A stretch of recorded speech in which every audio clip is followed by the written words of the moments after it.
During my glance at my phone, which was displaying a screen that lit up with an incoming call from Adam, the conference room was filled with the buzz of conversation. Taking a step out into the corridor, I anticipated the typical small conversation that would ensue. How is the journey going? When are you going to get back to your house? The voice of Adam, on the other hand, comes out as icy and arrogant. Almost triumphant in his tone, he said that he was going to divorce her. Due to the fact that I have already sold the apartment, you will need to make a decision on where you will reside. Have fun with that. When I tried to breathe, I was unable to do so. It is a very audacious act, a total absence of any feelings of regret. It came close to becoming hilarious. As his comments began to sink in, my hand became more restrictive around the phone. The apartment was sold, right? While maintaining a steady tone, I inquired. Indeed, he responded with a sarcastic laugh. So that we may start our life together, Emma and I need to have the money. In any case, she shouldn't be living in such a cramped space to begin with. Although I had guessed for some months that there was someone else, the name Emma was nevertheless painful to hear. Several indicators pointed to the presence of a third party, including Adam's late nights, his unexpected work trips, and the growing gap between us. However, the fact that he used her name in such a casual manner, as if I were the person who had entered their existence, caused a fire to burst in my chest. I had a balanced response to what you said. It was impossible for me to give him the gratification of hearing me be unable to control my emotions. I am Ava, and up until that phone call, I had the impression that I had married a man in whom I could have complete faith. For the past 6 years, Adam and I had been in a relationship, and despite the fact that things had not always been ideal, I had always believed in our partnership. I had fell in love with our apartment the instant I laid eyes on it. And it was a cozy 2-bedroom apartment in the city that we had worked very hard to get. It was more than simply a house. It was a representation of everything that she and I had created together. To put it another way, that is what I had believed. From what we can see now, there were indications. A few minor flaws in the foundation were disregarded by me. The dismissive attitude that Adam displayed any time I inquired about the finances, as well as his propensity to brush off my concerns with a dazzling grin and a peck on the cheek. My assumption was that his self-assurance stemmed from the fact that he was well-versed in his field. Now I understand that it was because he was aware of his ability to control me. The remainder of the day seemed to go by in a haze. While I was sitting through client meetings, my mind was racing, and I was nodding my head at the appropriate times. In his mind, Adam had triumphed. He was under the impression that he could pull the rug out from under me, sell the house that I had labored so diligently to acquire, and get away with it. However, he was missing out on a significant piece of information. Over the course of several months, the apartment deed had been solely in my name. I had it transferred after we had refinanced earlier in the year, which was a step that Adam had agreed to without even giving it much thought, because it meant that we would have a cheaper interest rate, no matter how many times he signed the document. He never bothered to inquire about the specifics or read it. As a result of his recklessness, he was going to be defeated. My first state of astonishment had transformed into a determination by the time I arrived back at my hotel room that evening. It was not in my nature to cry or beg. Did you want to fight, Adam? That's fine. But I was going to emerge victorious from this battle. My initial contact was to Emma, who is both my attorney and a close friend of mine for many years. Even though my heart was racing, I was able to maintain my composure while I described the situation in minute detail. The apartment was sold by him? She reiterated, unable to believe it. Is he even aware that he does not have the authority to do that without your permission? It would appear that this is not the case, I stated, my tone displaying a trace of humor. On his new life with Emma, he believes that he has already spent the money on other things. Emma laughed in a monotone. Unfortunately, he is going to be rudely awakened. The sale cannot be executed. You are able to provide evidence that he is the sole owner, and if he has collected any money from the buyer, he is subject to fraud charges. The word fraud caused a surge of contentment to go through my body. What are the things that we need to do? I inquired about it. According to Emma, the first thing we will do is inform the customer that the sale is not legal. The next step is for us to compose a formal letter for Adam, in which we will detail the repercussions of his actions. In the event that he is so foolish as to do anything else, we will take him to court. A peculiar sense of calmness began to settle over me as soon as I hung up the phone. Adam was under the impression that he had outwitted me, that he had rendered me helpless and scrambling. In point of fact, however, he had just prepared himself for the most humiliating possible situation. I spent the remainder of the trip concentrating on my job, putting my feelings into separate compartments, and pouring my energy into the task that was still in front of me. Despite the fact that the betrayal was painful, the possibility of reclaiming my life and witnessing Adam's arrogance crumble provided me with a sense of purpose that I hadn't experienced in several months. When it was time for me to head back home, I was prepared to confront Adam, ready to expose his deceptions and lies. In addition, I am prepared to begin a new chapter without him. The goal was not only to come out on top. In other words, it was about regaining control. I had a lot of time to reflect on how everything had turned out because the flight back home was so long. Wow, Adam's haughtiness was just remarkable.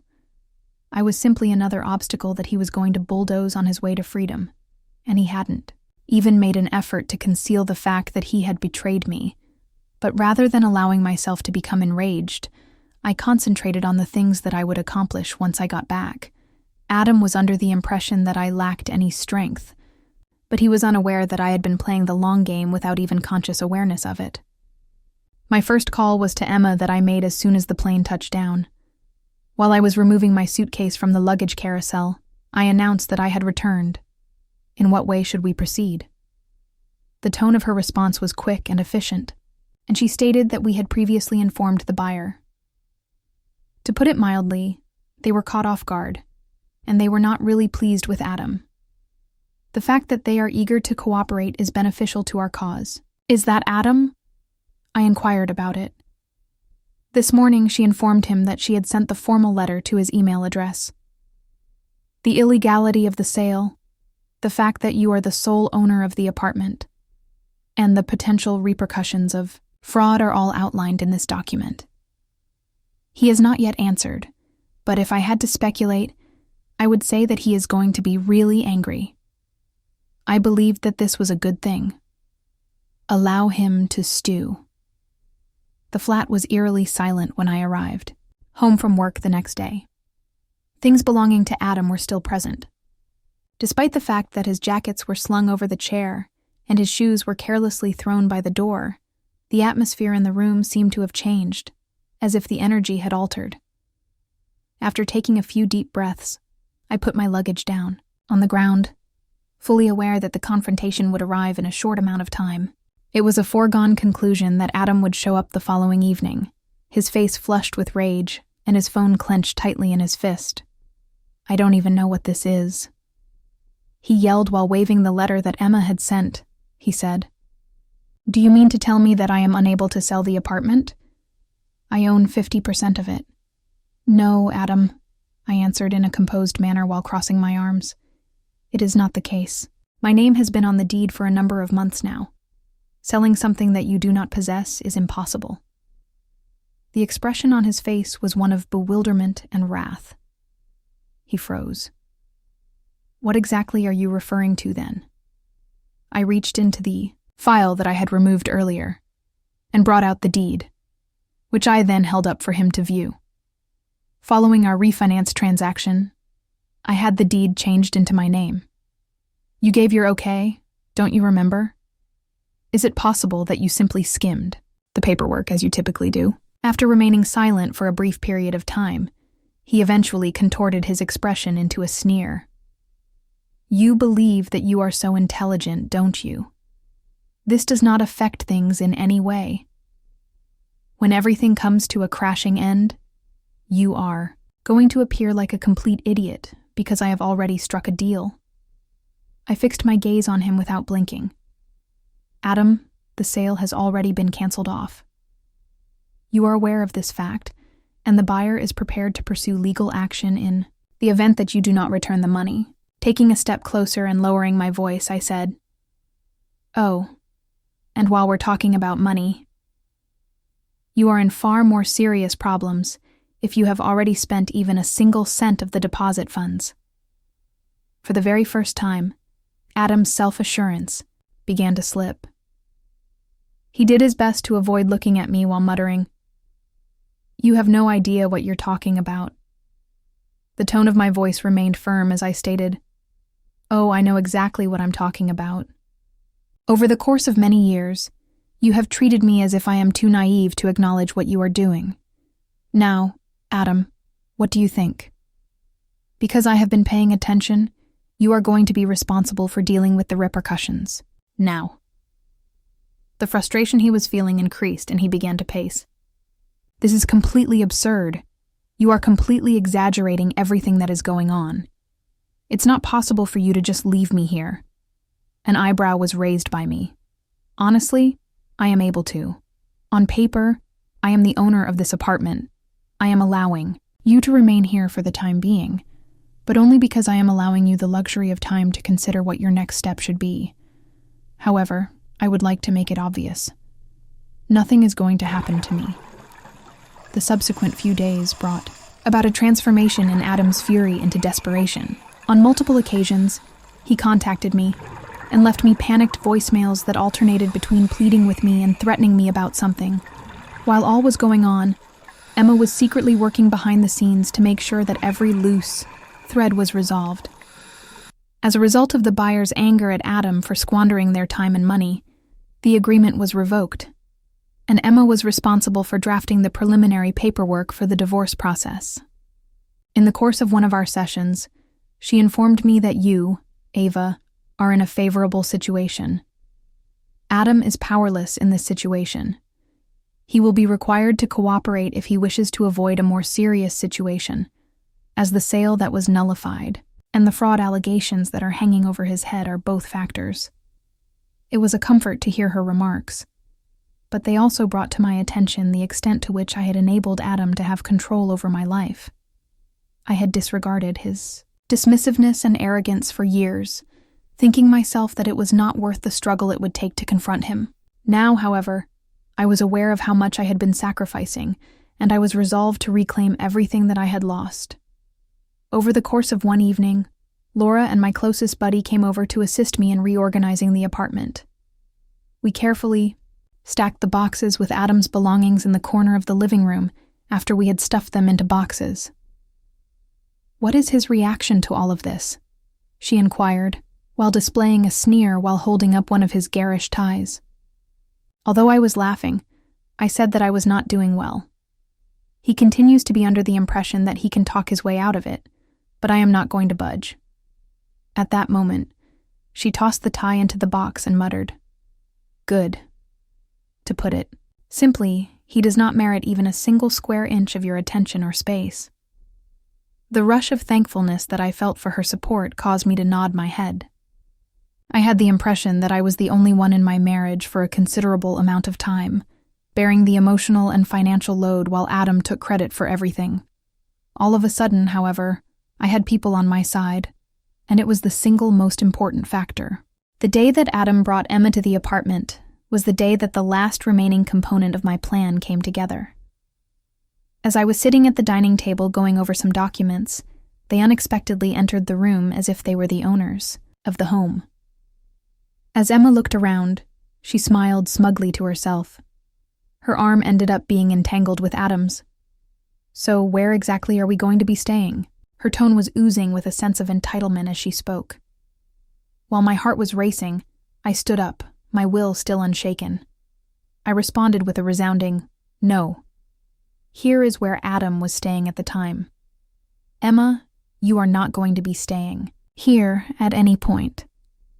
Her smile wavered, and she cast a peek over at Adam, who appeared to be just as startled as she was. "Is this something?" He made a demand. "This," I replied, pointing to the apartment that was surrounding me, "is where I go to." Live. Surely not a hotel for you to shack up in after stabbing me in the back, and surely not one that belongs to either you or her. In spite of the fact that Emma's face became chilly, she remained silent. On the other hand, Adam appeared to be on the verge of exploding before our own eyes. "You are unable to accomplish this," he made a yell. "It is unfair of you to do that." I confronted his eyes without flinching. "Not at all, Adam. It is absurd to believe that you could sell my house, walk away with the money, and then expect me to just give in to your demands. You are fortunate that I have not yet filed any criminal accusations against you." The expression of fury on Adam's face was scarlet as he stood in the doorway, and Emma appeared to be becoming increasingly uneasy as she crossed her arms. The tone of his voice was filled with despair as he remarked to Ava, "You are being ridiculous. It is not possible for you to detain me from my own house." I took a step forward, maintaining a steady and unruffled tone in my voice. "My house is located here, Adam.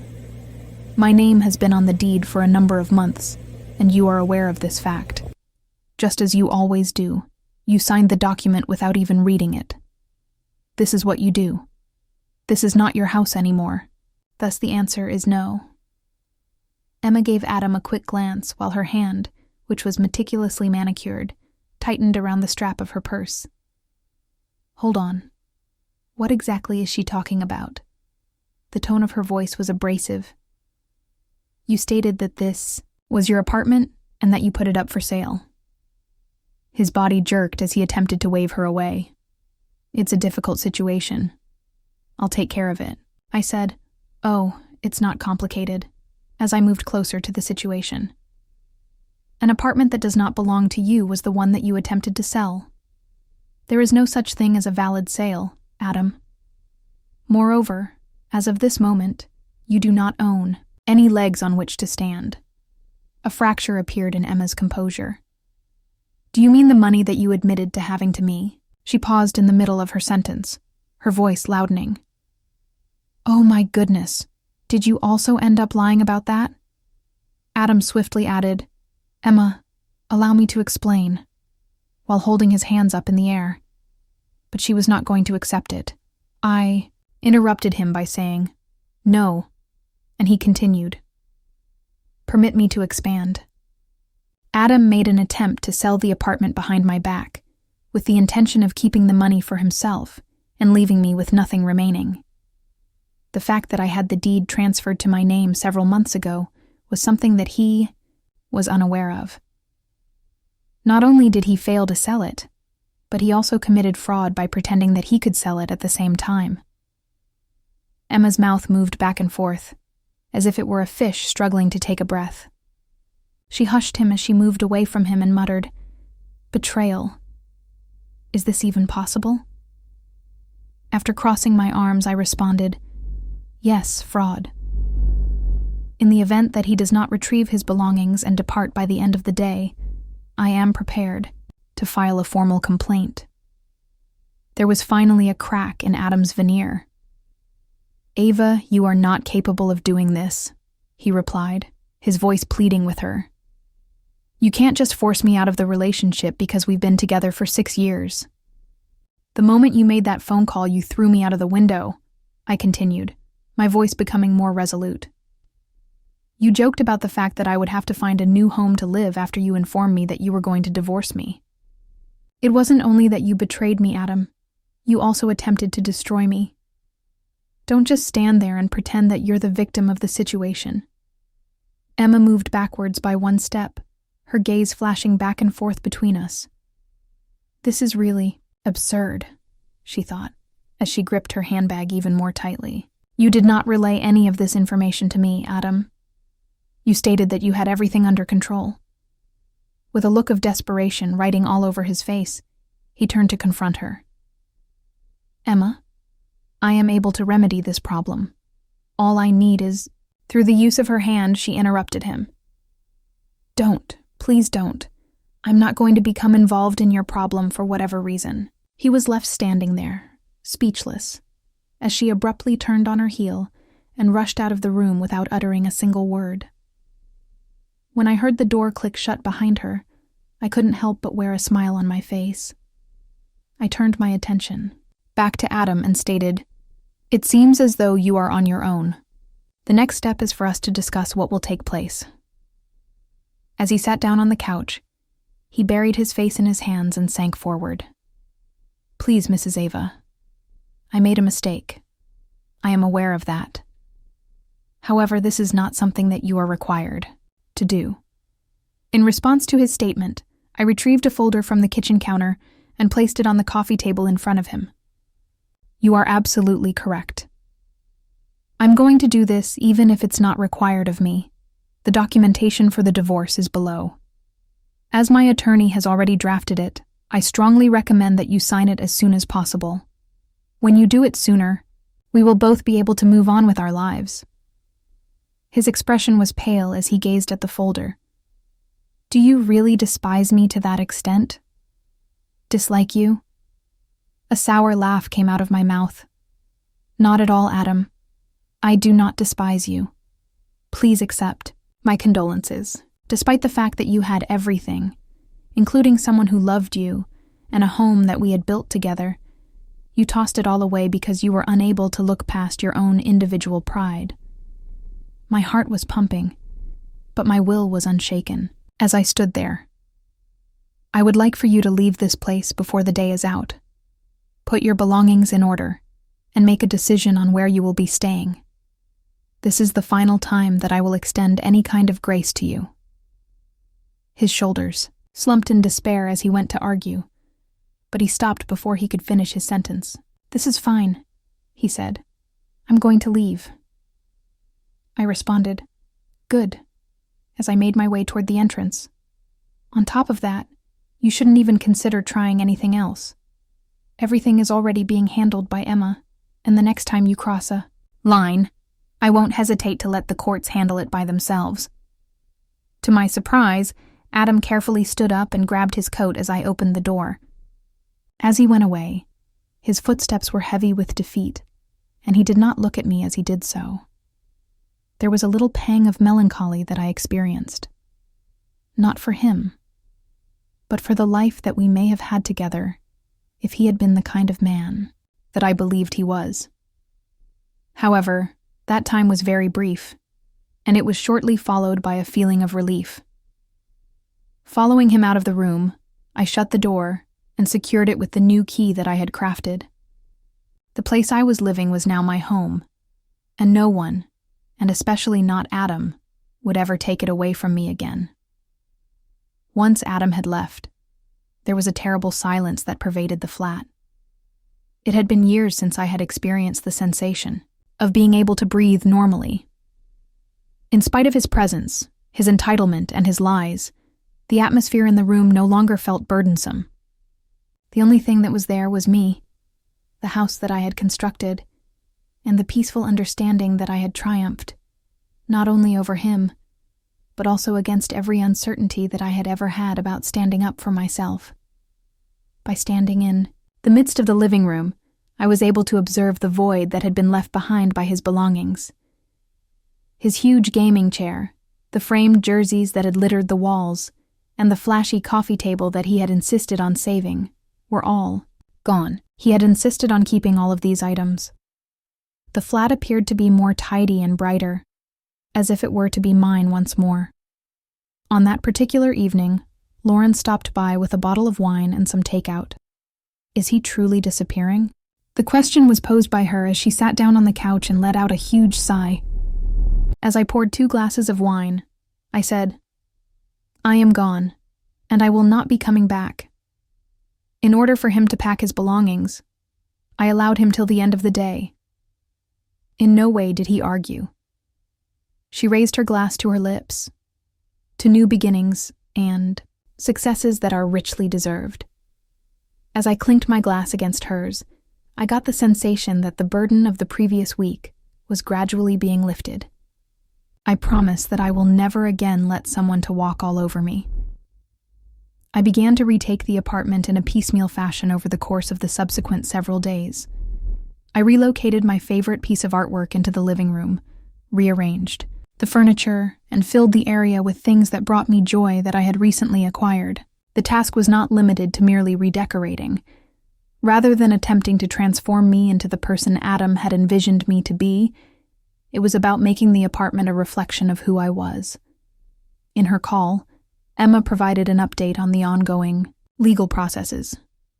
The way she spoke exuded an air of self-assurance that made me feel as though I could take on anything. She added that the buyer had made the decision not to pursue the fraud accusations, so such charges are no longer an option. However, the paperwork for the divorce is proceeding without any problems. As soon as Adam signs something, you will be completely free. I felt a tightening in my chest when I heard the word free. The divorce was not the only part of the issue. My entire life, which I had been lugging around for years, was at stake. Bitterness, self-doubt, and the sensation of being ensnared in a marriage that did not value me were all feelings that I experienced. All of the burdens were at last being lifted. Adam made several attempts to get in touch with you. His messages varied from weak attempts to shame me into reconciling to half-hearted apologies. His texts were all over the place. Someone read that I had made a mistake. Could we at least have a conversation about this? Someone else was even more desperate. My life is going to be ruined by you, Ava. Would you like it to happen? I failed to provide a response. I decided that I would not go to the trouble of trying to mend something that was beyond repair for the first time in my life. After he had made his decisions, he was now coping with the repercussions of those decisions. At the conclusion of the week, the apartment had the sensation of being an altogether different environment, one that was cozy and inviting, and one that was entirely mine. While I was sitting on the couch with a cup of tea and watching the city lights shimmer outside the window, I reflected on everything that had transpired up until that point. Although Adam's betrayal had come as a surprise, it had also served as a powerful wake-up call. I allowed myself to believe, for an excessive amount of time, that I did not deserve more, that I had no choice but to accept whatever scraps of respect and love he chose to toss my way during our relationship. Now, however, I had a greater understanding. I wasn't just moving back into my apartment, I was also taking back control of my life. My life appeared to be drastically different after a month had passed. It wasn't because of any significant changes that the flat had been completely transformed. Rather, it was because of the way it felt. My likes, my personality, and my newly discovered independence were all represented in the area that I occupied by myself. With Adam's clutter and his domineering presence gone, the home had a lighter and more liberated atmosphere compared to before. The process of getting a divorce was flowing nicely. Everything had been handled with precision by Emma, ensuring that there was no place for Adam to disagree or disrupt the process. The documents were signed without much of a fuss by him, most likely after he realized that he had little leverage. There was no dramatic confrontation, and there was no emotional appeal to resolve the issue. Simply a refreshingly cold and clean break that was simultaneously sad and profoundly satisfying.